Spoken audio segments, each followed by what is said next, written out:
can feel the heat, babe. I can feel it. Alright, so, what's up? Welcome back. You little spandex. Last episode, my question to everybody was, what do you want in Phase 4 of Marvel's MCU? I just kind of redundantly said Marvel's...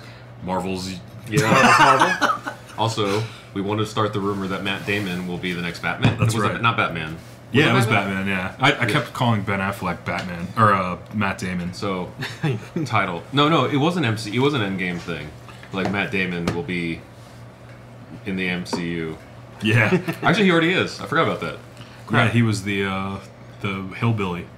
Hillbilly? Oh yeah, that he was. That was Deadpool, though. No, he was in... Matt Damon was in Thor, remember? Thor, yeah. Oh, yeah, okay, yeah. That's what I was thinking. I was like, but the hillbilly was Deadpool, right? Yeah. And that was Matt Damon as well. Wow, he's on both sides of the MCU. Dang. Like the future MCU and the current MCU. How about it, people? Give it up for Matt Damon. Okay, so everybody start the hashtag. Matt Damon is... I don't know, what character would he be? Cable? He swings both ways, so... Cable? No, actually, technically, Josh Brolin's the one that swings both ways because he's Cable and Thanos. It's all incestuous. Should be Matt Damon as the new Xavier. Ooh, there you go. Matt Damon is Xavier in the MCU. Let's start that rumor. Okay, thanks for listening to the first 5 minutes of nonsense. Exactly. Thanks for tuning in, to be honest. Like, I don't know how many deep we are. Maybe 6 deep? Sure. I think so. Like that, Even yeah. though that sounds horrible. I'm sorry. We're going to learn a few things along the way, so Yeah. stick with us. Oh yeah, I didn't pull up the topics just yet. Yeah. So, like, I saw the New Mutants, the movie, that there's, a Fox Xmen movie about the New Mutants. It's been delayed, like, so many times now. Even though it looks like, from the trailers, it looked like it was mostly done to me. Yeah. But, like, apparently it's been delayed again, but possibly released on Hulu later, which is kind of like what Rod and I had been talked about in the past, where these 2 X-Men movies, both the Dark Phoenix and this New Mutants movie, possibly not even coming out. Yeah, I'd accept that, though. Or Hulu would be fine. Mm-hmm. What was the rumor or, like, some article that came out saying that Disney watched both movies and said they were both awful. They needed so much work. And I trust that Siri is trying to correct me. Okay. I would trust that, though. Because also, Disney puts out quality stuff, but at the same time, have you ever watched any Disney sequel? Like, straight-to-DVD sequel? So, if they're like, no, this is not good enough to release on any format, oh my god. Like... I can see that. Yeah.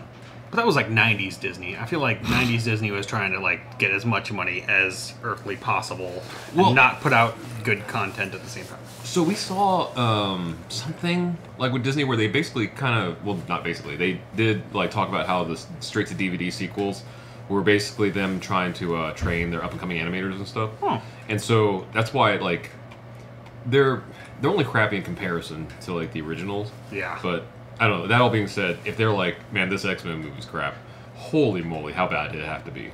Like Apocalypse bad?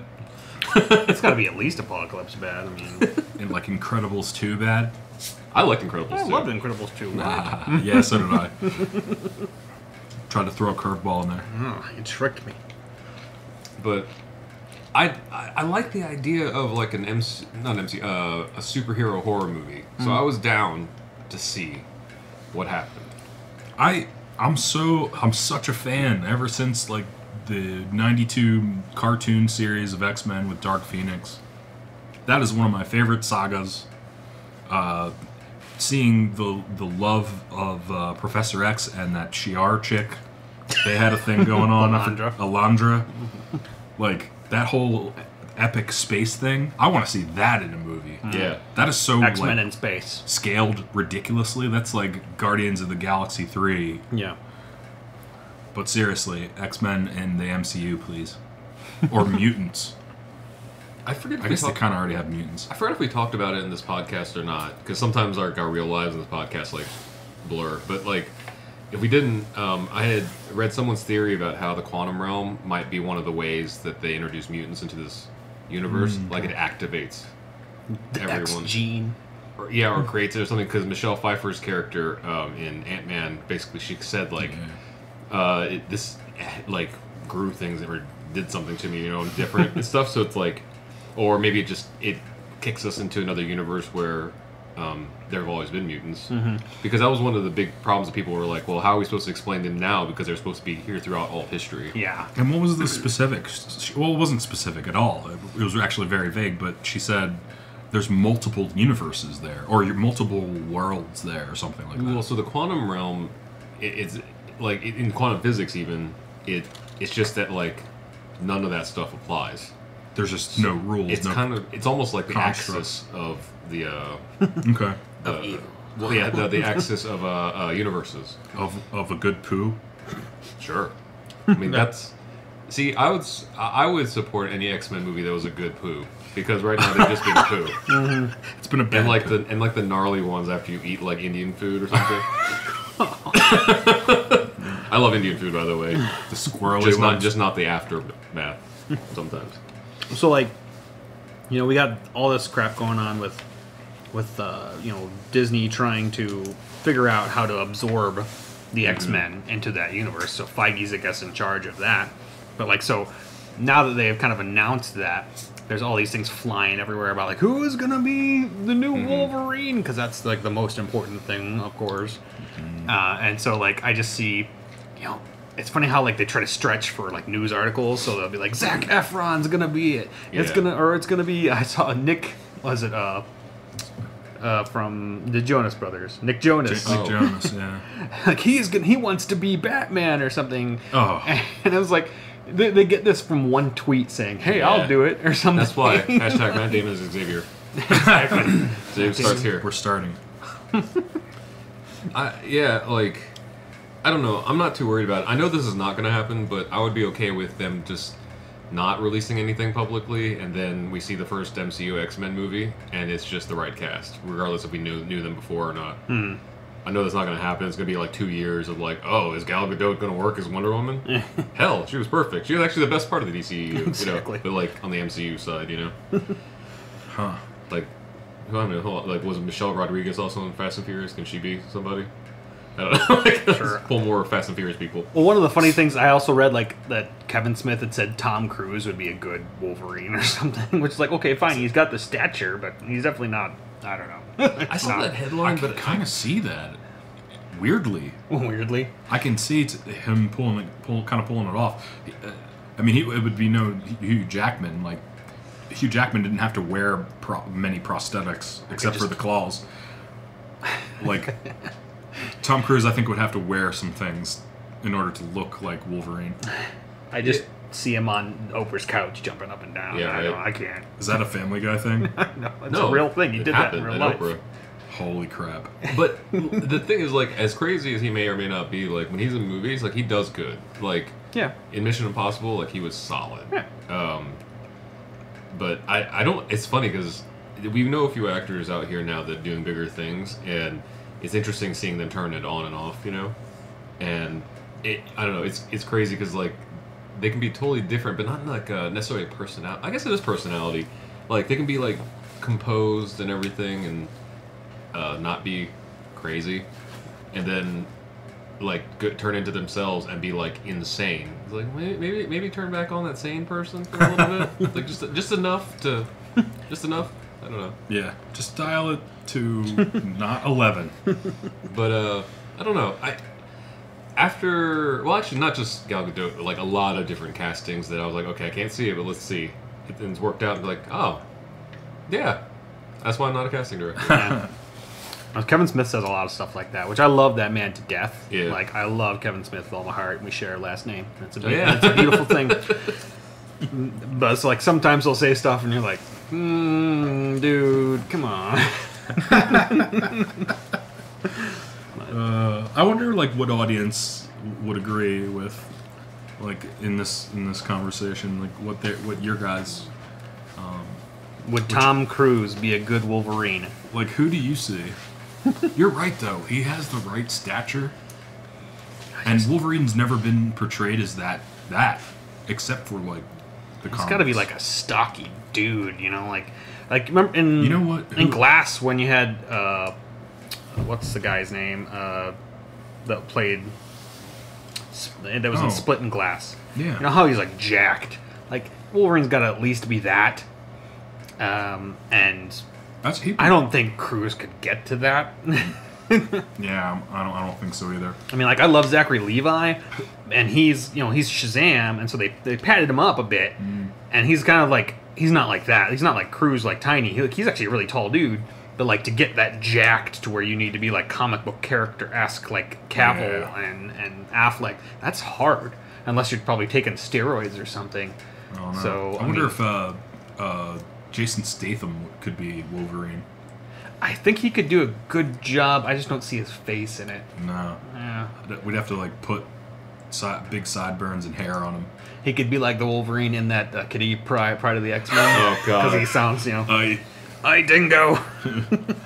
He just says a bunch of like really stereotypical like 1990s Australian catchphrases. But it's not even like Australian. It's like a white guy pretending to be Australian sound. Yeah. What, like, Smith did say, like, and I've heard him say this before, I saw an article the other day that he said, Michael Keaton would be awesome in a, like, Batman Beyond movie. Which I actually read that they were doing, like, possibly a cartoon Batman Beyond movie, like, kind of a la Spider-Man. But, to be honest, in real life, if they used Keaton as, like, old man Bruce in a Batman Beyond movie, like Kevin Smith said, I would love that idea, to be honest. To be honest, I think that would be an amazing. I think people would love it. You know just who, go see it at least.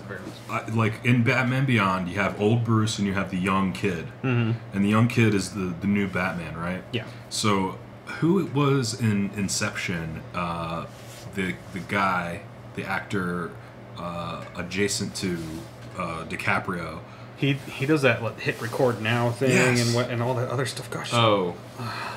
I knew his name before. Exactly. It escapes right before you're going to say it. It goes whoosh. It's like three names in a row. Yeah. Joseph Gordon-Levitt. Levitt. Yeah. Gosh. Yeah, good job for listening to us for 2 minutes trying to figure out. Everyone at home's like, just that. They're screaming saying it over and over again. Why am I listening to this podcast? I went to go see it and already forgot.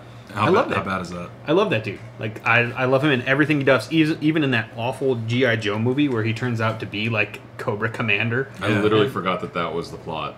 Oh. I actually loved those movies. Was he in the second one? Well, it's literally... Well, actually, I don't know.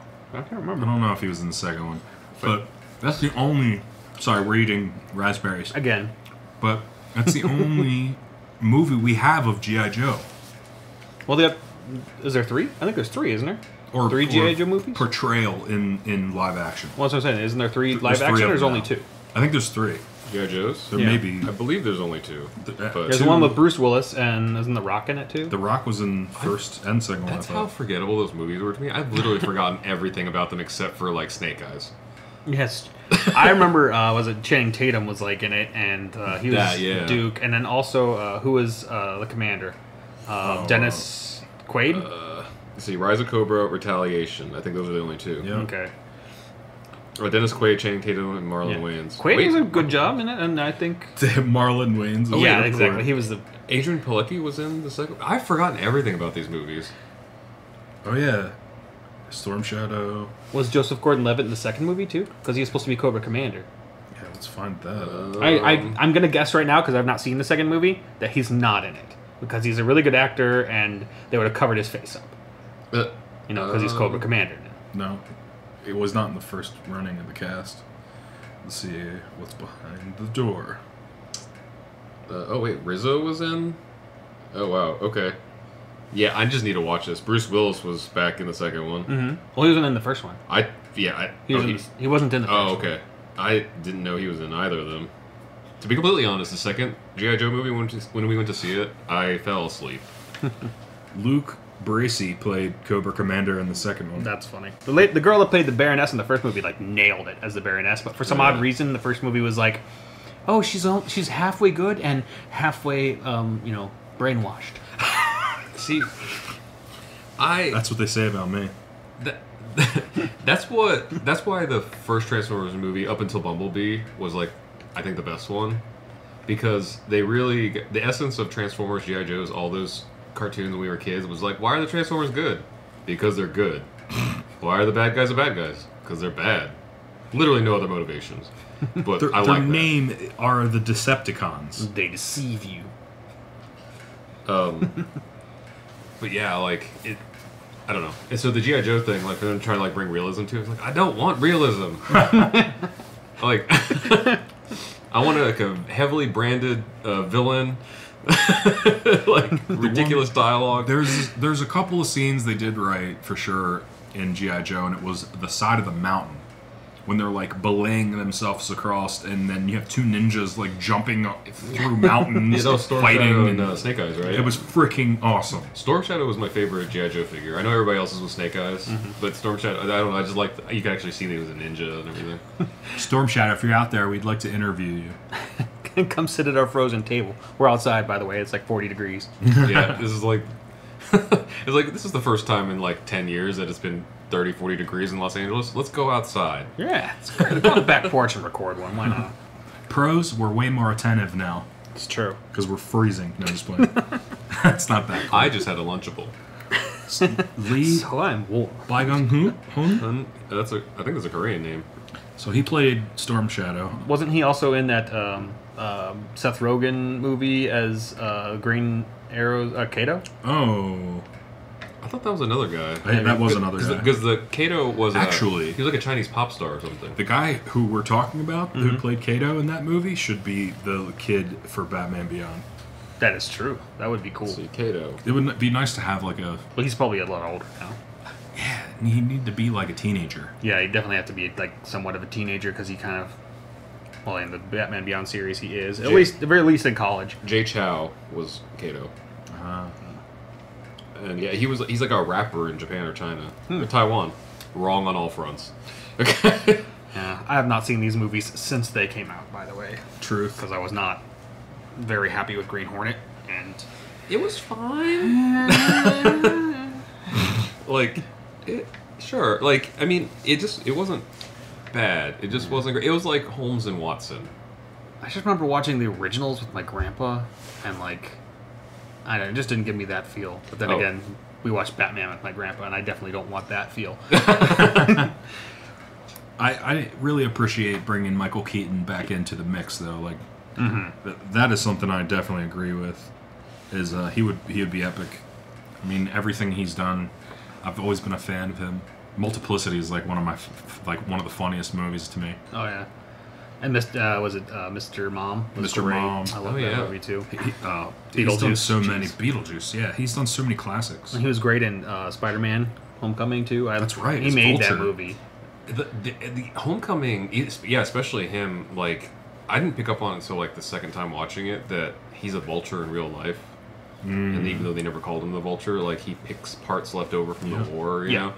And then, like, what was that scene when he kind of revealed himself to Peter Parker, like in the car? Yeah. Like the light turns like green to red. Oh, that's right. Like as he's talking, it's like, oh, like They it's do a such- reflection on his face. I mean, the detail is ridiculous in those movies. But kind of back to Batman. We touched on this a little bit in the last episode, but about like how it used to be campy, then it was dark, and I forgot to mention then. Someone, I forget who did it, but someone pointed out. I think it was during the Lego Batman promotion stuff. Hey, if you've never seen Lego Batman, go see it. It's amazing. It's the best Batman movie. Yeah, but they pointed out like Batman has a level of absurdity and campiness built in. The fact that like Christopher Nolan was able to do a dark Batman series was kind of an anomaly. Like even the dark like Batman, not Forever, Batman Returns was dark but campy, like that Tim Burton campiness, you know, stuff. Because you're thinking about a man who dresses in a bat suit that's almost like mouse-like, you know. So like the Adam West Batman and stuff was one version, but also like on the end of like a spectrum that was very true to that character. And then when you get into like the Tim Burton Batman, it's still absurd, but has like a level. I don't know. It's something that was unique to like the '90s. There was like absurdity, but it had like a foot in the real world. So like when Christopher Nolan did like the Dark Batman, I was like, cool, that was a thing, but it shouldn't define the character from this point on. You know? He was more like a military Batman. It was kind of weird. Yeah. Which once again, it was fine at the time because it was different. Yeah. Now it's not different. I feel like if it hadn't been for The Dark Knight and Heath Ledger's performance as the Joker, that Batman series would not have been heralded or held as high of. You're right, Harold. As high as people hold it. Yeah, like that shit is hard to beat. I mean, I know there's haters out there, but that was the best freaking Batman series of my life. That's just personal though. Like, the first one has their own thing. To me, the first one was good. It wasn't amazing. The second one was awesome. So it was amazing, and like I said, because of Ledger's performance as the Joker and their take on the Joker for me, but the third one for me was boring. I couldn't. It was so long. I feel like it was longer than the other ones, and there was just so much back and forth, and not a lot of action. Yeah, I understand that. One of my pet peeves in movie franchises is when they recast. And so when they changed like Maggie Gyllenhaal to Katie Holmes, I was like, no, the other way around. Was it? Yeah. Okay, so either way, like, I was like, it's weird too because you can kind of see the casting people's direction. It's like, oh, another round-faced white girl. They won't notice.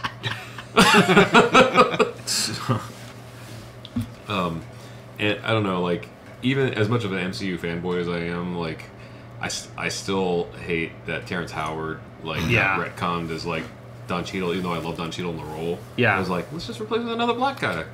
Sure.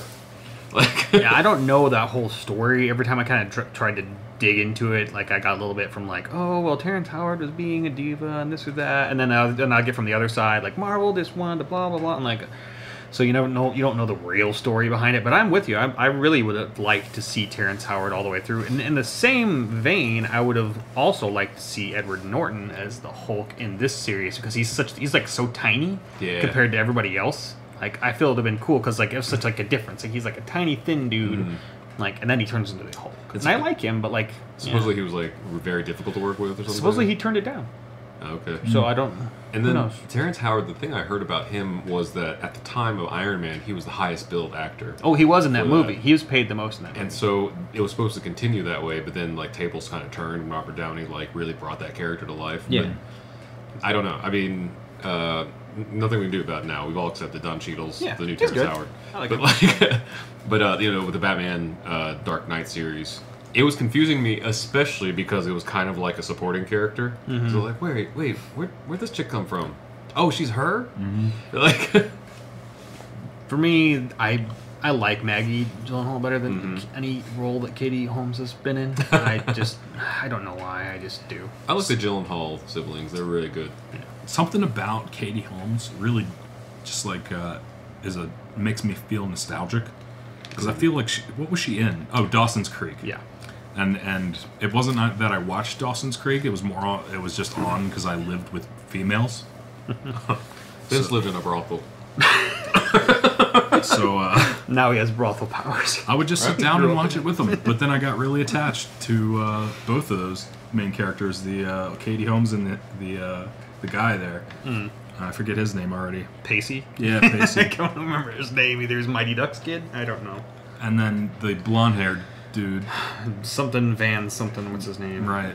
And Pacey was actually the main protagonist of Fringe. Yeah, there you go. On television. Oh, who was he in Fringe? He was the main dude in Fringe. The son. Dude? Oh. And then Katie Holmes, and then Dawson was that blonde-haired guy. Something Van, something, because he was in Varsity Blues. Yep. Dawson's Creek. That's why we have phones, people. Exactly. That's why we have phones. There you go. James Van Der Beek. Told you there's a van in there. And, Katie Holmes. And then Joshua Jackson. I really like him, man. He's Pacey... not in this, but kind of in this. I've never seen a single episode. I'm a fan of Dawson's Creek. At this point, I should just say it. Just trying to hold it back. I've never seen a single episode of that show, but I knew his name was Pacey. I watched all of One Tree Hill too. I might as well just keep dirtying out the laundry. If I dirtying the laundry, I mean, oh my god, I don't know what that Does that work? I have to think about what that implies. You roll around in it. Dirtying the laundry. You mentioned Fringe, and I know we talked about this last episode, but I love that show. And there's nothing else I'm saying about that. I just wanted to put that in. Although now I have, because we just got back from this thing that YouTube put on to kind of help us think about our podcast more. And so we don't know if it's helping yet. Yeah, no, right. So whatever improvements there are, you'll have to thank them. But I was just thinking, like, it would be a really cool, like, side podcast, like, rewatch Fringe and just commentary, like, It's a hell of a because series. it's such a great show. It also makes you want to do LSD. Yes. Like, genuinely, like, not ironically, because it's like, you can do that? Gosh. You really want to do drugs when you watch it. So we were. Oh, yeah, we could do. Oh, this is good. I love Fringe. I just want to say I love Fringe. What do you got there? I like Mop. I like Lamb. I love Lamb. You I just love Lamb. saying you love things that are in the room. So I was gonna say, I came across basically a copy of the Wizard magazine. Yeah. Like, I remember reading this exact magazine prior to the very first X-Men movie, and I remember they also had, in the magazine, they had said, "Hey, our picks for who should be in the X-Men movie." Mm-hmm.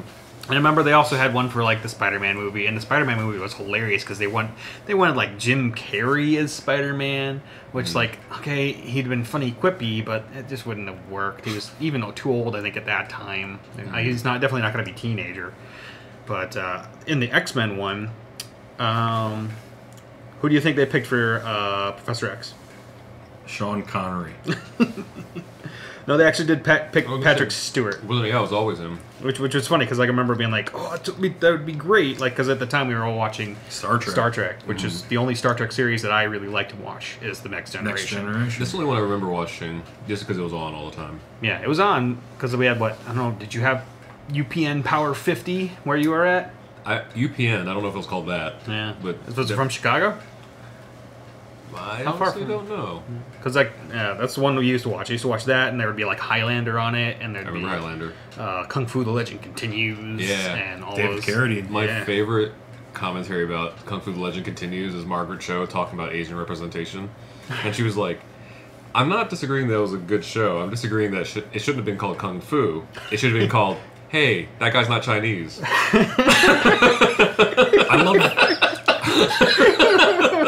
I love how in Bruce Lee, the Legend of the Dragon, they actually put in that he was the first pick for that show, and they picked David Carradine over Bruce Lee. And Really? Why? I don't know, but that's how they depicted it in the movie. I want to know what the actual story is. Huh. So Carradine's in the movie. Carradine is not in Enter the Dragon. okay, I was gonna say. It's in the movie. It's depicted that he goes to the interview or whatever, and he gets the role. They're all excited and everything, and then he leaves. He takes a boat back to wherever, and later on he gets news from his manager or agent that they went with David Carradine, and you see Bruce Lee like, oh. That's more disappointing now, to know that it wasn't going to be Bruce Lee. Well, wasn't David Carradine already in Kung Fu, like the TV show at the time? No, it was for the audition for the TV show. Oh, for that TV show. Yeah. Oh, okay. In the movie, it was depicted as before that was shot. Before it came out, It they were going to put this new show out called Kung Fu. It is really interesting, though, because now that Josh has been in LA for a decade, and then Vince and I have been here for a little over 3 years now. Yeah. Like, kind of seeing. So we actually told some of our subscribers for our YouTube channel, RKVC, if you're not checked it out yet, that, like, hint, not spilling any tea, but, like, some of the YouTube drama you see is fake, but a lot more of it is way worse than you ever think it is. And I think that in general in the film industry, like, we will never know the real stories. So there could be, like, an overarching story to why Terrance Howard didn't come back, or, like, why David Carradine was picked over Bruce Lee. But for all we know, it might have been like someone missed a phone call, they needed something done in the day, or like someone fucked somebody, or somebody didn't, or you just don't know, like, Honestly, someone pissed somebody off. That's the best way to put it. Is we don't know what the real story Because is. some of the things that we've been involved in, where people are like, oh, they're in this movie, or they're singing the songs, like, man, I wish I could tell that story if it wasn't underneath all these, like, paperwork and stuff, because you see all the little events that come up that no one ever would guess, because it's just life. Like, life is never, like, one big, easy answer. It's, like, several weird instances that you never predicted that, like, lead up to A big that thing. thing. Yeah. Or, like, there was a little insight we saw of, I can't remember her name, the first Catwoman on the Adam West Newmar? TV show. Yeah, we saw her at the LA Comic Con, Yes. and she had mentioned, like, oh yeah, because somebody asked, like, how she got the gig, and everybody heard the story, like, I showed up to the audition and they liked me, and she was like, oh yeah, but nobody really knows that the reason they liked me is because in her head she didn't know anything about Catwoman, and she was like, well, she's a Catwoman, so she just like acted like a cat. She like licked her hand and like cleaned her face, you know, stuff, and the people were like, well, she's committed. You know, like, and so it was like little things like that, like she created the role. I actually liked Eartha Kit better. Loved Eartha Kit. Yeah. She's the Catwoman I remember. Yeah. Because her voice. Yeah. Sorry. It's a real soothing. She said that very Right. Yes. Because you think of when she purrs. You think about it. You think that when you say her name. You know, because remember when she used to, like, I can't even do it, when she, like, would purr in between words and stuff. It's like, how? It's like when I hear the words in, what is it? Residual income. Oh, yeah. So, inside joke. I don't even know if Josh knows about this. Our friend Shawnee, who we'd seen earlier today, we used to have, well, we still do, have this joke where, like, there's things that would turn you on in your 20s and things that turn you on in your 30s. So, like, bedroom talk in your 30s is like, residual income. Emotional stability. In your 50s, it's like, IRA. Yeah. I'm still alive. Tapped 401k. Ooh, heart still beating. I know that Kevin Smith talks about that show with like fond memories of like growing up watching it as a boy, you know, because you'd see Batgirl like driving in the episode in the intro. That's right. right. No, she was in the episode then, and it was like, whoa, Yeah. that sexy sexy librarian lady. Like, Yeah. That's my type, by the way. But, like, that's a good point. I miss is remember cartoon shows like that, or like not cartoon, like just shows for kids at the time. They would put little hints in the intro to like what's happening in the episode sometimes, and I don't know if they did that intentionally, or I mean, of course they did it intentionally, but like if it was supposed to be signaled to kids, because I remember Popeye, the old Popeye series. I don't even remember what it was. There was something that happened in the intro. If like there was like these doors to the top of a boat. And sometimes they closed and sometimes they didn't or something. Or maybe they didn't appear or they did appear. Something happened with those doors, and I remember as a kid, I would turn it off if that thing didn't happen.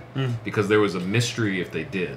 Like, if they did it, then Popeye was going to solve the mystery, and that was my favorite episode. Version and so of Popeye. Same thing with Adam West's Batman, is like when Batgirl's in it or something, or you see like the little preview of Eartha Kit, you know?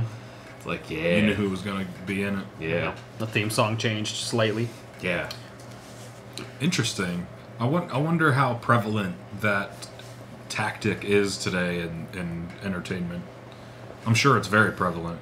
Probably not as much as it used to be. What do you mean, like changing the intro? Or you know, those little like subtle hints you would hear, like say if like Daredevil, like you knew Katana. Crossing the streams, Vince. Yeah, right. Another thing from Rod's puberty years. Somebody help me out there. What's her name?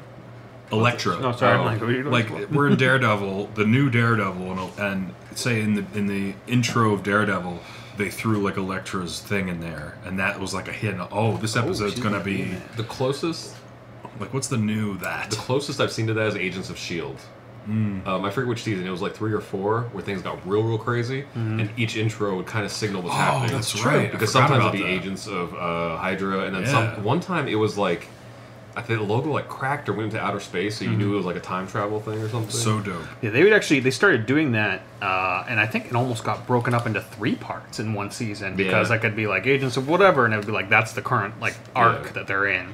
And there's always an overarching arc as well as that like one short storyline. I love Agents of S.H.I.E.L.D. I don't know why like that show got so much hate. Maybe in the beginning. Well, the beginning was really slow, but they needed to come into the part where they were popular enough to like whatever it took to like get the budget or whatever. Because it's crazy now. Like, it's like almost at movie level. It's been crazy since I think season 2.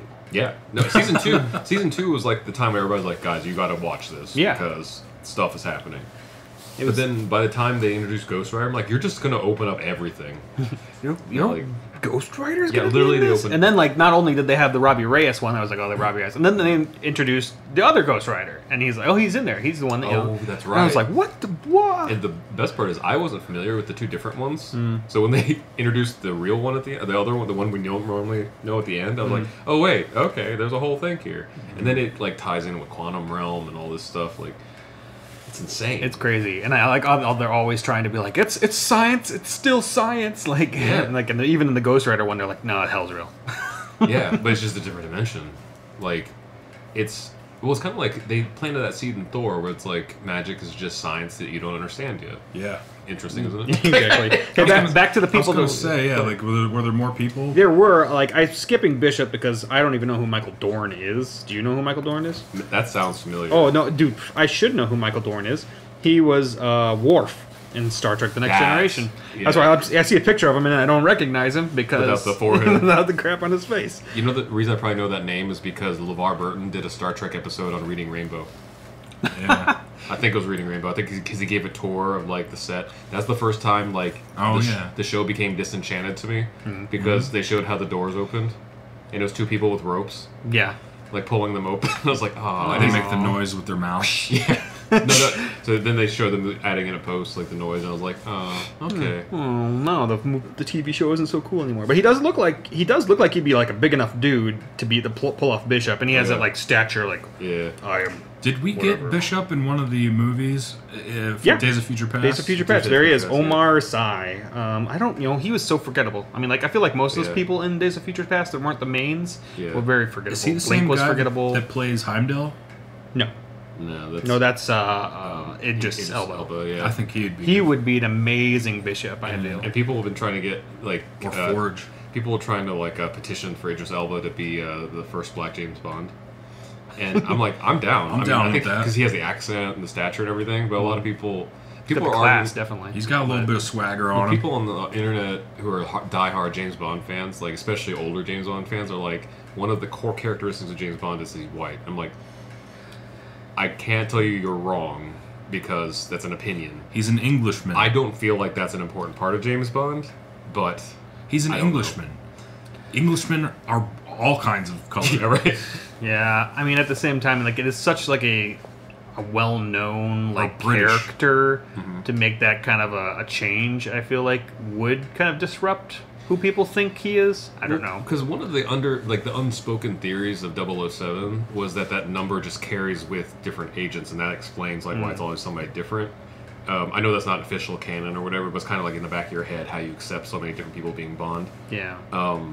It's like, so it should make sense. Once again, like you said, it's a British, like secret intelligence agent. Yeah, but British secret agent. I forget what comedian. There was a comedian that talked about like why he wouldn't work as James Bond, and it was funny, and the only reasonable explanation I could hear why he wouldn't work well is like he's supposed to be a secret agent, especially like in the old time period, and stuff.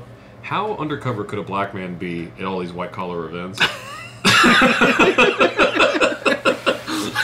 That, although he walks into a room and people are like, he don't belong here. Like, let's check up on that guy. I feel like Casino Royale, it would have worked. Yeah, because there was enough character. He sat down and there was not enough. Yeah, like it wasn't white people. Actually, he was probably the only white person on that table because he was on an island with like islanders and like people of stature in business and whatnot, but and gangs. But still, like I think that he would have played that all right in Casino Royale. Wait, what did you say he would be? Bishop? Yeah, Bishop. Yeah, Bishop. Or Forge would be cool too. Yeah, I think you're good. Okay, how about Colossus? Ooh, Colossus. 90s Colossus. Arnold Schwarzenegger?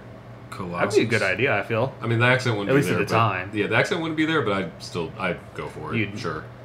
You know what they are? I would say a wrestler, like it's got the WWE guy or something like that. Well, then it'll still WWF. Yeah. And I still say WWF. And me too. I don't add that many W's, but yeah. And we have a friend that works in or used to work in wrestling and stuff, and he's still very involved in wrestling. And we talked to him about it, and I haven't checked out wrestling since then. He's like, me neither. Since Hulk Hogan. He's like, WWE guys. He's like, is Rod Piper still in it? He's like, he's dead. Leave. Yeah. What about the Undertaker? Who was he still there? The guy Dolph Lundgren. They thought would be. To be honest, like he has definitely the chiseledness, but I feel like he's too skinny. That's so funny because my next name was Dolph Lundgren. Yeah. I love Dolph, by the way. Like in all the movies he's in. You know what's funny? Aquaman. He's Punisher too. Yeah, that's right. When Vince and I were at the Aquaman premiere, Dolph Lundgren showed up. Yeah. And we hadn't done enough homework to know that he was in it. So he walked by, we're like, what the hell is going on right now? Like, Because he just like walked by us like 2 feet from us. We're like, "There's Dolph Lundgren," and then we saw the movie. It's like, "Oh, he's a primary character." That's so weird. Like, I don't feel like Dolph's been a primary character in a lot of movies. Yeah, I mean, he did like a straight-to-video Kindergarten Cop 2. So there's a YouTuber I watch that he does really funny commentary stuff, and he did like last week did a commentary on that thing, and it was so funny. Was it actually a funny movie or no? Oh no! So the movie's very inappropriate because the tone is for kids, but the jokes are for adults, and so it goes straight over kids' heads. So his thing, no, like it's like kids are gonna ask you like, "What is sex?" or something. Like it's like, "What's a penis?" Pretty much. It's like I don't know. It's weird, and it's also like you could tell it was another script, and they're like, "Let's just put Kindergarten Cop on it," because it doesn't have anything to do with Schwarzenegger's. Is he kindergarten or is he a cop that got put in kindergarten? Kind of. I mean, to be honest, like you could just be like, all right, any kind of. You could have like a TV show, Kindergarten Cop, and just be like, oh, I'm stuck in kindergarten. Yeah. But anyway, so in Aquaman though, he was actually better as a dramatic actor than some of the main cast. Better than Kidman? You know, I give Kidman a pass on a lot of things. Mainly because like she's like classic Hollywood, and then or not classic. People are gonna kill me for that. She's like I don't know. For me, like that's my lifetime classic Hollywood. You know, like Moulin Rouge. That's very classic. I mean, Moulin Rouge is like one of my favorite movies of all time. But like, then her character in it is very campy, cartoonish, so it fits. But like Patrick Wilson does an okay job, but whoever wrote his dialogue was awful. So like Dolph Lundgren and Patrick Wilson are in many scenes together, and Dolph like outshines them almost every time, in my opinion. I know I wanted to see Aquaman, and I have not seen it yet. That alone, like the idea that Dolph Lundgren outshines somebody in acting prowess, like it's just I want to see it now, just even more. Yeah, it's because like everything you've seen him in like earlier on was very like stern or very. Whenever I remember having the Punisher movie, and I love that movie just because of how horrible campiness it is. If someone's supposed to be dead, he's dead. Yeah. Like, just the acting is just bad. He was a great robot in that Van Damme movie. What was that? I forgot about that. Soldier, Ultimate Soldier, or Universal Soldier. I actually love that movie. Which was what Mortal Kombat was supposed to be. Yeah.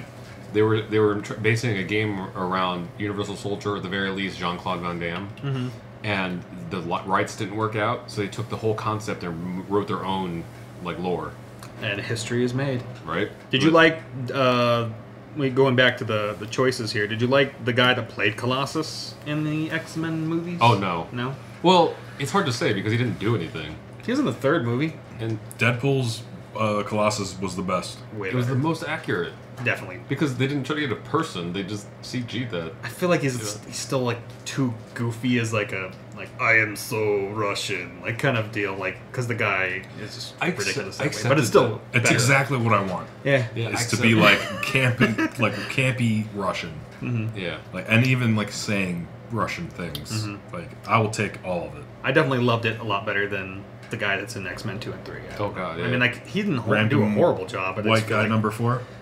He was pretty replaceable. But I like because the way since they CG'd him in Deadpool, like he was that larger than life, like buffed, yes, and then he was the Boy Scout, like I always knew him as. And they never went back to like human form, so they didn't have to worry about what he actually looked like. Yeah. So, and then I forgot him that not cussing at all, and making him say the F word at the end of Deadpool 2. Oh, I don't think you've seen that. Have you seen Deadpool, the new one? No, I haven't seen the 2 version 2 or whatever it is. He didn't say it there either. Oh, he didn't? Oh, not there either. He didn't say it in that one because remember we were all waiting for the one. For some reason, my mind thinks that there's 2 Deadpool movies. There's Deadpool 1 and 2, and then the second version of Deadpool 2. Yes. So there's technically 3. Yeah. So yeah, and 2. But did he make him say it? Or that was 1? I don't know. I'm confused now. it was in 2, but if I say where it is, it's going to spoil the movie. So, but no, the Colossus. I forgot that he changed back and forth. Actually, in the X-Men arcade game, that was his power up. Yeah. That he would like turn Hulk out, kind of, and metal. Which is weird. I don't think that's any of his power at all, is to like explode like that. Yeah, they just kind of had to give him something that wasn't punching harder. Which is funny because he's like, him and Dazzler were like the best characters in that X-Men arcade game. Yeah, I love Dazzler. I'm always on the hunt for an X-Men 6-player arcade game. If you know somebody who has one and wants to get rid of it, I will buy it from them. I do not care the price. My wife might. Seriously, call me. Who do you think was going to be Cyclops in the 90s? Cyclops. Man, Cyclops literally could be like any white guy. Oh, I don't know, man. They give Cyclops such a bad rap in those movies. I mean, I love Cyclops, and the fact that he's like almost like a soldier-esque, and very dutiful. Like, I guess if we went back in time in a different timeline, like a Chris Evans kind of guy or something, you know, like a Captain America-esque. He'd have to be harder than him. I mean, he'd be fine with the look. I feel like he'd have to be a lot more stern than him. Like I said, almost like an actual super soldier. See, that's one of the things that the Fox X-Men Cyclops just ruined it for me. I'm like, oh, it's him. That's sure. Now that's who I Vision Cyclops is now. He's just a douchebag Cyclops. He's just really whiny and he dies immediately. Well, they picked Michael Biehn, which I don't know who he is. He is Interesting. Corporal Hicks from Aliens. Okay. Or I also got to think about like the 90s. Right. Like who's like Who a was big in the 90s? actor in the 90s? I was trying to think of that dude from what was it, 2 Men or 3 Men and a Baby? The guy that Ted Danson? with the mustache. Oh, Selleck. Yeah, Tom Selleck without the mustache. Was he even too old at that point? Or? I don't know. Yeah, 90s. probably. Because he was. Yeah. Oh, was he old then? Was he old then? Well, Definitely in his 30s, he just at least. looked old. I mean, not old, but like The he looked. mustache makes him look old. Yeah, that's true. He always has that freaking mustache, though. He's got to be 60 something. Oh yeah, he's older How now. old is he? You know, Cyclops is one of those wild cards. It's kind of like the 74. It's kind of it's kind of like the Hugh Jackman Wolverine thing. I would rather be surprised by like a new face. Be like, oh yeah, that's Cyclops. That's true. Same with Storm. I don't want Storm to be anybody like in the new one. I don't want any of them to be any. Like, I would rather Feige and whoever went through and be like, let's just find some amazing new actors that haven't like really gotten their chance to shine. There you go. Tom Selleck in high school. Okay, so if this movie was made in the 70s. It would have been possible. James Marsden was the guy that was in the new ones. Yeah. He was really, really short, especially compared to Hugh Jackman. So in a lot of the scenes, he actually had to be like on a stool or something. You know what's crazy too is James Marsden isn't a bad actor. When he was in Enchanted, he was great. He's a great actor. I like a lot of his movies. It's either that he doesn't do well in superhero movies, or further proof that Bryan Singer should never do another X-Men movie. Like whatever he did to those actors, you know, like it wasn't him that killed him off in the third movie. Well, even just the direction of that character, like his whininess and like everything portraying about him, like it just painted this picture of like he's not a leader, like. Which is funny because then Singer took him for the Superman movie that he did. Oh God! Remember he was in Superman Returns or whatever. Ban him making movies. I don't know. That was actually one of my. I didn't know if I wanted to go there or not with one of the articles that we talked about this week, but Singer's back in the news for being with the children thing again. He likes inappropriate things, allegedly. Allegedly. Yikes. I mean, that stuff just keeps coming back and coming back and coming back, and they keep giving him work, which I feel like is weird. They're just keeping it out of the press. Well, they actually fired him from Queen movie. Oh, Bohemian Rhapsody. Bohemian Rhapsody. See, I heard he left, but I don't know. At the same time, though, they quietly rehired him to really? finish to edit that movie. Oh, so they didn't let anybody know about it. Huh. When I was at WonderCon, the second time these allegations came out, he was supposed to be there for a movie too, and I can't remember what movie it was. But like that was the week those allegations came out, and he didn't show up. I don't have too much input on all that because I don't know if it's true or not. But like, if it's true, then either it's true and he just has a lot of protection somehow in the Hollywood Illuminati. Or it's not true, and that's why it just keeps going away. I don't know. You know? Or something else. I don't know. I'm not sure. Hollywood and Ollie. Okay, moving on to people who people thought would be characters. How about Storm in the 90s? I don't know. It's maybe like. I said, what's her face? The singer. Yeah, Grace Jones or like Iman. But I don't know about their acting skills. That's something I'll put like down for like a. Rod, you're dead on though. Wizard thought that Iman would be good. Yeah. Iman. I don't know about Grace Jones. She was old even back in the 90s. She was old, but she like look. She has that like flawless African skin. Like It's true, though. And I say that because, like, remember those photo shoots she did? I don't know if everybody else watched these. This was also like Cooper D. Rod. But, like, you know, the Kim Kardashian breaks the internet photo with the champagne and everything? That was like it wasn't like a copy of a Grace Jones shoot, but it was in, like, homage to a bunch of Grace Jones stuff. I think it was the same photographer, actually. Yeah. That's what I think of when I think of Grace Jones as Storm. It's like, and she had this, like, weird, like, very strong, like African vibe, though. Elegant, yeah. Like I would believe she's a goddess of weather. I saw her in Bond, and ever since then, she can be whatever she wants. And then Iman, I actually don't. Did Iman act? I don't know. I just remember seeing her like in like the celebrity, you know, like. Yeah, because she was maybe married to Bowie. Yeah, she was like a supermodel. And then she looked like it. Like I in my head, like I was like, if you put Iman in like a white wig, that's Storm visually. I don't know about the acting. Like, you want to know something funny? Okay, like I found like these copies of this magazine, the Wizard magazine, and it's in a BuzzFeed article. And in the BuzzFeed article, they say, but they went with Halle Berry. Smart call. Really? Not the reason to hate BuzzFeed. Thank you. Correct. Smart call? That's what they said. Yikes. They went with Halle Berry. Smart call. I'm going to tell myself that was an ironic commentary. I'm going to say that too. But I don't know. Moving on. I hate, like, I want to believe to this day that it was direction, but I don't know. Like directing? Yeah. She was big back then. Yeah, but I mean, like, as far as, like, the portrayal. She needed to be directed better. But I don't know. Because also those big budget superhero movies and stuff, there's so much like green screen and imagination has to go to it. I would believe the direction was bad. Like if the director tells you like this is going to happen, this is going to happen, and you act that, and then what happens in the end is different, and that would definitely skew your performance, you know? How much green screen do you think was used in that first movie? I mean, they don't do a lot, I feel like. I mean, just stuff that you have to add other things after the fact, you know? Especially when we see either behind the scenes stuff or some of our friends who act when we see stuff before visual effects. It's like, you're a great actor. Because they'll be talking to like a styrofoam ball on a stick. Yeah. And have to think it's a dinosaur or something. I remember Ian McKellen being pissed about playing Gandalf in an interview. It was like, I don't know what I'm talking to at this moment in time. I just have to act my best, and it's a tennis ball on a stick. And trust the director. Yeah. So that's that direction thing, you know? So what do you think about Gambit? Gambit, man. Gambit. 90s Gambit. 90s Gambit. AC Slater. Or one of those teen heartthrobs, right? Like even though I don't want this, like a Jonathan Taylor Thomas or something. Or whoa, Ian's super short though. But I just I'd imagine they would have been hiring. I guess this is not my wish list. It's just who I think they would have. You know, along with Matt Damon chosen as the new Xavier, I've heard that Jonathan Taylor Thomas is the new Wolverine. There you go, Jonathan Taylor Thomas is Wolverine. Zac Efron, actually, right? That's what people were saying was Efron. And then for Wolverine? also for Green Lantern Corps. Although Zac Efron continues to surprise me, so I'm not gonna write him off just yet because he really surprised me in Greatest Showman. And then I just saw like little clips of him as Ted Bundy. I'm like, this kid is like he's like subverting all the expectations people had of him. Yeah, it's just because he was in that dang High School Musical that everyone gives him crap. So, but I mean, I got it. What? Drake. Drake in the 90s.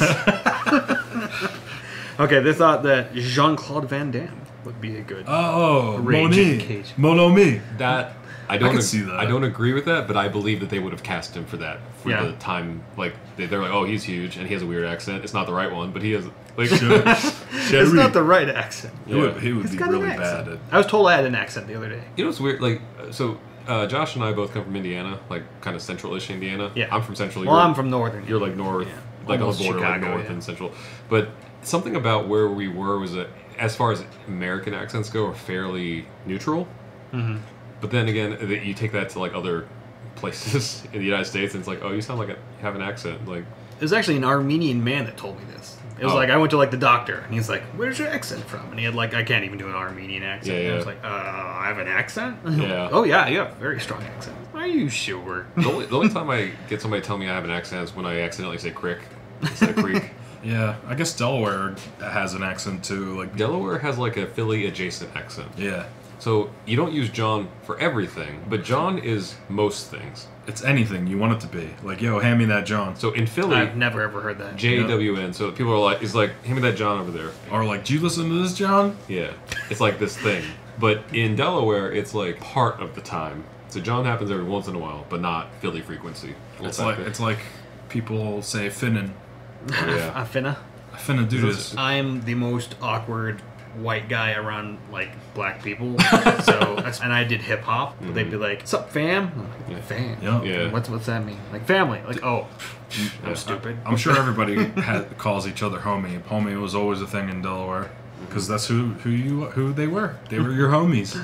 Okay, so for Gambit, they chose Taylor Kitsch. You remember that? Yeah. For the Wolverine movie? I do, yeah. Wolverine I totally Origins. forgot Gambit existed in the X-Men movies. Yeah. Oh, wow. Albeit very shortly. And I totally pretty forgot that. ridiculous. And it wasn't good. No, he had like almost like a magical telekinetic throwing of the cards. I remember he'd just like kind of like shot them out of his hand. He was more magician than he was gang member in New Orleans. Yeah.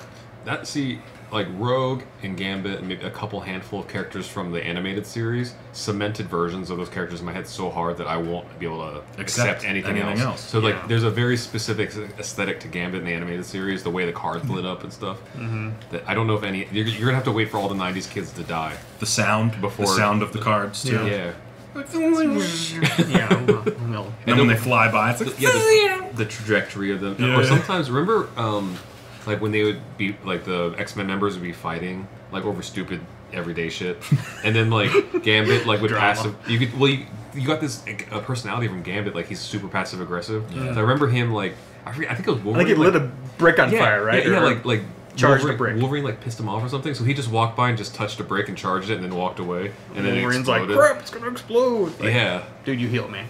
Yeah, deal with it. Also, everyone here has superpowers. It's really dope though to live in a world where I can hurt this person, but I know his superpower is healing. Mm. Yeah, I am extremely excited that now that Fox is owned by Disney, that they completely canned that Gambit movie with Channing Tatum. I'm kind of happy and kind of sad. I don't know. I'm more happy than sad. Were they gonna make the Channing Tatum movie, the Gambit movie, like a rom-com or something? Yeah, and I mean, I think the producer was Lauren Schuler Donner, and she had said she was so excited because Channing Tatum was from Louisiana, which I don't get at all. Like he just I like him a lot in a lot of movies, but I just can't see it. I feel like he does a really good job being like the athletic dude. Mm-hmm. You know, he's the strong guy. He's the Duke. Yeah, he's the Magic Mike. And I'm so glad that did not happen. If it wasn't Fox that hired him, I would trust it. Yeah. My favorite Channing Tatum movie, and I actually have one, is that movie we watched with Jeff and Colby. They showed us where Channing and his brother worked for like 21 Jump Street. No, it was like a. It's so good I can't remember it. Very memorable movie. How do you even spell dude's name? Channing. Logan Lucky. Oh yeah, that was a good movie. And it also had Kylo Ren, the dude that played Kylo Ren. Oh, crazy! I didn't know he was in it. This must be a newer movie, isn't it? 2017. Yeah. Oh yeah, we did watch it last year. Mm-hmm. And that was the best Channing Tatum I've ever seen. Was there anybody else they predicted? Yeah. There's actually a few more. Who do you think about Jean Grey? Jean Grey? 90s Jean Grey. See, that's one of the few Fox castings I thought that just like hit it Dead exactly. And for someone who I wasn't quite familiar with before. She was in Bond. What's that? She was in Bond. Famke Janssen was in Bond. I just didn't recognize her until Jean Grey. She was amazing. She's in a few things, yeah. Like I know she's been in other things, but like she like came like to me she became a star when she became Jean Grey. 'Cause, like that was the perfect role. Even her acting was like dead on, you know. Like in GoldenEye, she wasn't like the love interest or whatever. She was like the badass girl. Like I remember she had gotten him a couple times. I think like they tied him up or something, and she beat the crap out of him because she was like a ninja or something. Were they basing these castings off the comic books or like the animated series? I'm assuming off the comic books. So like because the pictures are pictures from comics. Because in the comics, she was supposed to kind of be a teenager, right? Especially early on. I think at that point in time, they'd kind of moved from teenager to adult. Because the first people that came to mind as far as Jean Grey in the '90s probably would have been like one of like the sweethearts, like a Sarah Michelle Gellar or something. Even though I don't think that would work in my head, I would see them like, oh, she's big, like she could be like a bubbly, you know. Well, I feel the only time they ever really made the X-Men teenagers was in the beginning in the comics because you know they were there. Oh, these amazing teenagers, almost like a Spider-Man kind of deal. But once they like I think we were talking about last time, the introduction of giant size X-Men #1, where they had Storm and Colossus and Wolverine as part of the team. That's actually what kind of made the X-Men. I got it. As far as looks, I have no idea about acting because this is not an actress. Put Enya in a red wig. And I would be like, I need to see what this is about. I'm thinking like, who was it? Like Tiffany Amber Thiessen or like Jennifer Aniston. But Saved by the Bell, who's Jessie? She was Slater's girlfriend in Saved by the Bell. Yeah. Anyway, Curly hair. Actually, I think that's my lock-in answer because I can picture that, the acting, the look, you know. Like, I think maybe what was the girl in The Adventures of Superman, Lois and Clark? What was that? Terry Hatcher. Terry Hatcher. Hell yeah. Oh, it's funny. So our friends Boss Level 8 actually edit Terry Hatcher's YouTube channel. That's hilarious. And I don't know if she knows that. Hi, Terry, by the way. Elizabeth Berkley. Berkeley. There you go. Elizabeth Berkley. That You're thinking Christy Brinkley, Elizabeth Berkley. Berkeley. They're close enough. Who they? They picked Kidman. Nicole Kidman? You know Which what? at the time, like, even now, I would accept that. I would accept that now because she's also like a natural redhead. Yeah. So I accept that. Yeah, like, it should have been all right. I would accept that now. Like if they announced like tomorrow, like Disney picks Nicole Kidman as Jean Grey, I'm like yes. Look at that picture of Femke though, and like, she is freaking dead on. No, she's on. That's the thing is like they hit it so perfectly. Like I can't unsee her as Jean Grey. Yeah. All right, who else we got? Psylocke. Well, the thing is in the 90s there were like no Asian actors. So I'm trying to Who think. I just saw who they picked, and I would have been like, yeah, that's awesome. I would have totally went with. Do we just want to jump to it? So real quick, like when Fox picked Olivia Munn as Psylocke, I was like, yes, and then they didn't do shit with her. So I'm a little disappointed in that. I think she would. They have had her been in all the promotional material, and I was like, wow, that is like the most dead-on comic character the Fox has done. I think that Olivia Munn was like underutilized as a perfect Psylocke, but Jennifer Garner. They picked Tia Carrere. Tia Carrere. Hell yeah. Yeah, she in? dude, look at her, man. That is dead on. who's she in? I don't know. Wayne's World. Everything, yeah. She was Cassandra. Oh, Cable. Cable? see, Cable was another one of those guys. There's nobody big enough. Tom Selleck. It's true. Cable's such like a big dude, kind of like Colossus, so you can you need some gun. I didn't even think that like Brolin pulled off the size of him. Like I love Josh Brolin as Yeah. Cable, but he didn't because I picture the animated series one where he would fall over. He's so top He's heavy. just I'm trying to think of like a jacked, gray-haired guy. And I tell you right now, the guy that they picked was not jacked at all, but the attitude I feel is there. Sling Blade? What? Sling Blade? What's his name? I don't know. Dude from Sling Blade. Steven Seagal. No, they picked Clint Eastwood. All right. Where I could see like his like angry like from Dirty Harry, but I get why they said that, but no. he's just not big enough. Yeah, they wanted that dirty because Cable is kind of futuristic Dirty Harry, but nah. He's not. So funny that Cable. He had to have been. Was Cable created by? What's the guy who created Deadpool? You know. Yeah, I can't remember his name. Rob Liefeld. Yeah. Like he had to have been because of all the freaking pouches. Like that's his thing. Even Liefeld like was making fun of himself last year. He like created a superhero called the Pouch. Oh. And it was like this giant pouch that had pouches on top of pouches. Magneto. Ooh, see, that's kind of like Femke, whatever her name is for Jean Grey. Like Ian McKellen is so like ingrained in my head as Magneto. See, I like Ian McKellen, and I necessarily didn't mind him as the character Magneto, but I feel like they didn't make him look like him.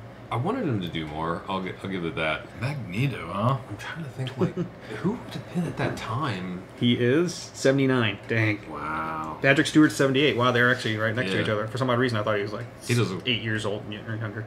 He has more smile lines. That's true. I guess the only other person I could think of is like a Christopher Lambert or something. Only because I remember him as Raiden in Mortal Kombat. It's the Magneto thing, like an ominous godlike figure, you know. We need to one day talk about the Highlander movies because wow, there's a lot to unpack in there. They thought Rutger Hauer, I don't know these people. who is Roy Batty from Blade Runner. Which you take a look at him, and he actually does look really, really close to like the Magneto in the comics, especially with the curly-ish hair. Yeah.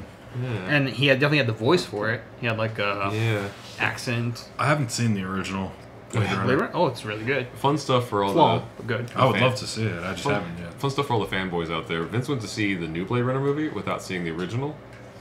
That's fun. Were you lost? No, but there were some holes. Like the original premise. I mean, I followed the whole movie up until the point where I needed to know the last movie. The only thing that was kind of like disappointing, if you hadn't seen the original movie, is there were things that were like big, like fun surprises, like big fun surprises in the new movie. If you had originally seen the old one, Yeah. So I just, there's a picture of us seeing Ian McKellen with that dang helmet on, and it annoys me that in the older, or in the, not the Days of Future Past, or maybe in Days of Future Past, Fassbender with the helmet on looks a million times better than this crappy looking helmet. I will admit, Fassbender made a really good Magneto too. Yeah. So they did good casting there. The next one was Sabretooth, and like the only people I can think of like for Sabretooth would be like wrestlers. Like what was it, the Jake the Snake or something? Yeah. Right. Like the long curly Ultimate hair. Warrior. Ultimate Warrior. That would have been good. Tom Selleck. Tom Selleck for everything. I don't know. They were thinking Kurgan from Highlander, Sure. which I remember Two that guy's. people from Highlander. He's also in Pet Cemetery. Interesting. Sure. I don't know. I just didn't. I wasn't a big fan of Tyler Mane, and I actually wasn't a big fan of Leif Schreiber either. I think they were fine, but that's what didn't have big roles. He just wasn't scary enough. Yeah. I kind of wanted to see a jacked wrestler that seemed like he had rabies. Like I think that would have been like Sabretooth to me, you know? We got what they would call the White Queen back then. Oh, which Emma was Frost. Emma Frost. Who was Emma Frost in that TV show? The Generation X. She was great. Oh my gosh. I've never really watched that show, but I remember it. Yeah, I think it was a movie. That was a TV show, wasn't it? It was a TV movie. Oh, okay. If it was a show, it only ran for a few episodes or something. Like it was like a mini series kind of thing. It reminds me of like the TV show Birds of Prey. Did you ever see that? No, I heard about it. Where it was supposed to be like,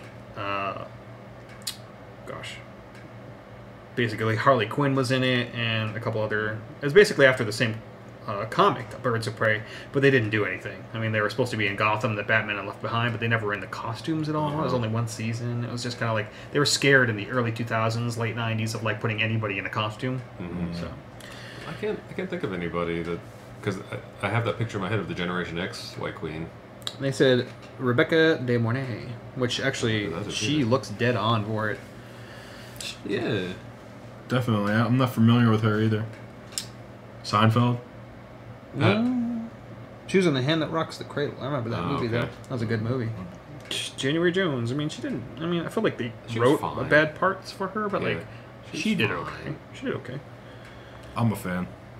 Juggernaut. And that's a regular wrestler. Although Deadpool did the best thing doing the CG. I feel like that was one thing I wasn't a huge fan of. Like, I was glad that they tried to bring Juggernaut in the movie, but like, Yeah. I felt like it was way too CG. It was weird. It was almost like rubbery looking, and Even though it was Ryan Reynolds doing the speaking voice, he still nailed it. Like that New York kind of like something about his voice was very distinctive. If they got like an Arnold Schwarzenegger or something, I think I just would have bought it. Because to me, Juggernaut didn't necessarily he wasn't necessarily married to like a ethnicity or an accent or something. So, sure, I don't know. I would have laughed my freaking rear end off though if Juggernaut in that movie would have been like, "I'm the Juggernaut, bitch," Yeah. like from that third movie. That's so great. And then they had the song, yeah. Juggernaut. Holy balls! They said the pro wrestler Vader, which I don't see yeah. at all. He just looks like He's just a big dude. yeah. Sure. He Big- got crazy in his eye. Bam Bam Bigelow is another wrestler that would have been good for. Yeah. The Undertaker. I Was it? What's the guy that was in GI Joe? Sergeant Slaughter. Yeah. Now we're just naming wrestlers. It's fine. And Vinnie Jones was. Look at that! How awful that helmet I looked know. in Yeah, that no, third they, movie. They ruined Juggernaut in the Fox That was X-Men such a series. horrible. I do like Vinnie Jones. We're just jumping to the end here. They wanted Danzig as Wolverine. Yeah, like the musician, rocker. yeah. Oh, I don't see that Yeah. at all. He's moody, I guess. I'm not sure. I guess they were going for like billboard value on that, but Yeah, that's what I would think too. I don't know. So that's another one of those things where like they didn't nail Wolverine until they found Hugh Jackman. Yeah. And even Hugh wasn't even a good fit, but he just brought that character to life so much. Yeah. To be honest, like he was great for the role. The only thing is he's too tall. He's too tall, and Nah, he's just too tall. I think everything else was good. I feel like he was almost too pretty too. Like I can see Wolverine, he'd stolen Jean, and then like Yeah. that doesn't really happen. You know, Yeah. Jean is kind of like, okay, there. Yeah, hey, big boy. Exactly. He's Like, good over there. you're not that great looking, so I go for the big Boy Scouts. Gene. Jean. Man, what a wild like lineup. Yeah, I remember reading to that magazine and being like, no, not really, but except for the Yeah. Patrick Stewart and. They nailed a few of them. There's a universe out there where that movie happened, and if we do LSD, we could find that universe. Bring it back to Fringe. Yeah. What's I the? love Fringe.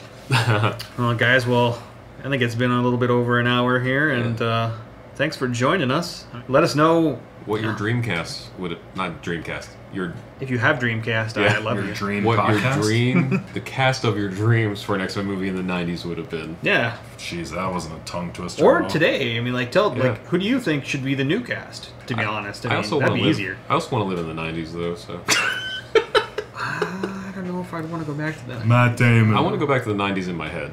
I'm glad we didn't have like cell phones. Oh mean, yeah.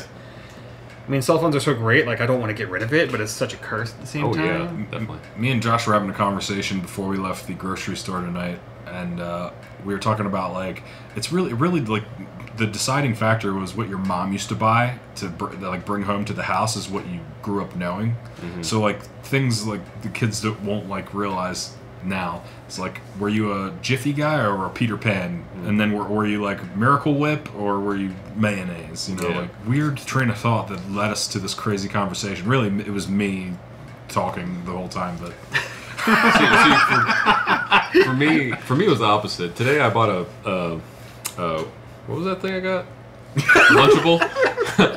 I got a Lunchable because I get Lunchables whenever I have like I need a quick snack and I'm Yeah. at the store because my parents would never let me have it because they always said it was too expensive. And I go to the grocery store like that was $1.